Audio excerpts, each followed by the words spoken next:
മിസ്അണ്ടർസ്റ്റാൻഡിങ്ങിലായിരിക്കാം അങ്ങനെ പറഞ്ഞിട്ട്. ഞാനും ജെൻസിനും കൂടെ നടക്കേണ്ട ഒരു വിവാഹവേദിയായിരുന്നു അത്. അപ്പോൾ അവനില്ലാത്തതുകൊണ്ട് നമുക്ക് ഇങ്ങനെ അവർ തീരുമാനിച്ചിട്ട് എന്നെ വിളിച്ചു.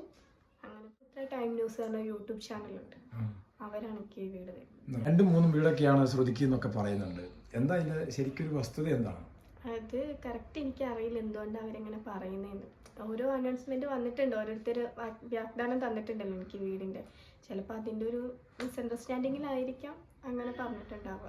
നിർമ്മാണം നടക്കുന്ന വീട് നമ്മളെ കോട്ടയംകാർ ഓൺലൈനുകാർ തന്നേക്കുന്ന വീടിന്റെ നിർമ്മാണം തൃശ്ശൂരുകാരാണ്. ധീരപുത്ര ടൈം ന്യൂസ് പറഞ്ഞ യൂട്യൂബ് ചാനലുണ്ട്, അവരാണ് എനിക്ക് ഈ വീട് നിർമ്മിക്കുന്നത്. ഇപ്പൊ അത് പില്ലർ വാർത്ത് വെച്ചേക്കാണ്.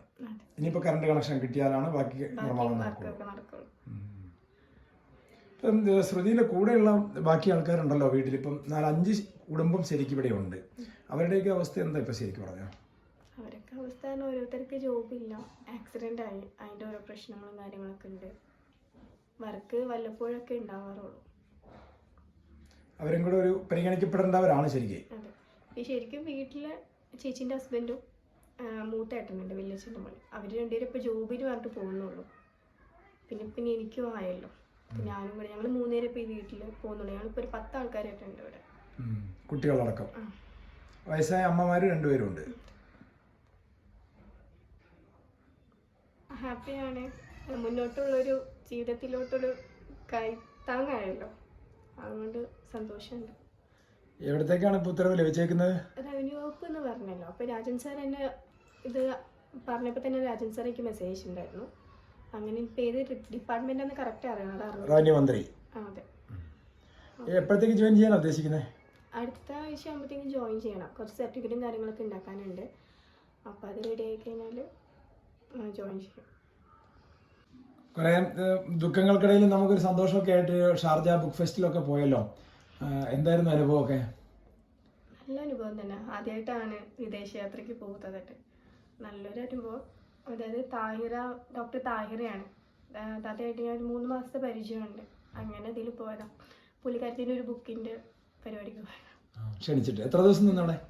20 ദിവസം. 13-ാം തീയതിയാണ് പോയത്. അതല്ലേ. പിന്നെ അതിനിടയ്ക്ക് സിനിമാ നടൻ മമ്മൂട്ടിൻ്റെ ഒരു ചടങ്ങിനും പോയായിരുന്നു അല്ലേ? അത് ഞാനും ജെൻസിനും കൂടെ നടക്കേണ്ട ഒരു വിവാഹവേദിയായിരുന്നു അത്.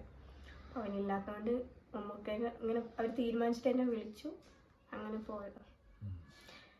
പിന്നെ ബുക്കിൻ്റെ കാര്യം പറഞ്ഞില്ലേ, അത് ഡോക്ടർ താഹിറ നമ്മുടെ ചൂരന്മലയിൽ ലൈബ്രറി നഷ്ടപ്പെട്ടിട്ടുണ്ടല്ലോ സ്കൂളിൽ.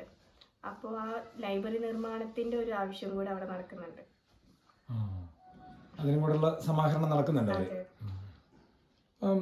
ശ്രുതി വേറൊരു സമയത്ത് പറഞ്ഞായിരുന്നു, ജെൻസന്റെ ഒരു സ്വപ്നമായിരുന്നല്ലോ ആ സംരംഭം, അതൊന്ന് പൂർത്തീകരിക്കണം, കൊണ്ടു നടക്കണം എന്നൊക്കെ ഉള്ളത്. അതിന്റെ എന്തെങ്കിലും സ്റ്റെപ്പ് ആയോ? ആരെങ്കിലും ഒക്കെ അതെന്തെങ്കിലും നടത്താൻ സ്റ്റാഫുകൾ ആരെങ്കിലും ഒക്കെ ആയോ? എന്തെങ്കിലും നടക്കുന്നുണ്ട്? അത് സ്റ്റാഫ് പറഞ്ഞാൽ ജെൻസന്റെ 2 ഫ്രണ്ട്സാണ്. പിന്നെ അതുമല്ല, ഞാൻ ഒന്നാമത് ആ ഫീൽഡും അല്ല. അപ്പം അതിന്റെ കാര്യങ്ങളൊക്കെ കുറേ പഠിക്കാനുണ്ട്. എന്തായാലും തുടങ്ങുകയാണെങ്കിൽ തന്നെ കുറച്ചും കൂടെ ടൈം എടുക്കും.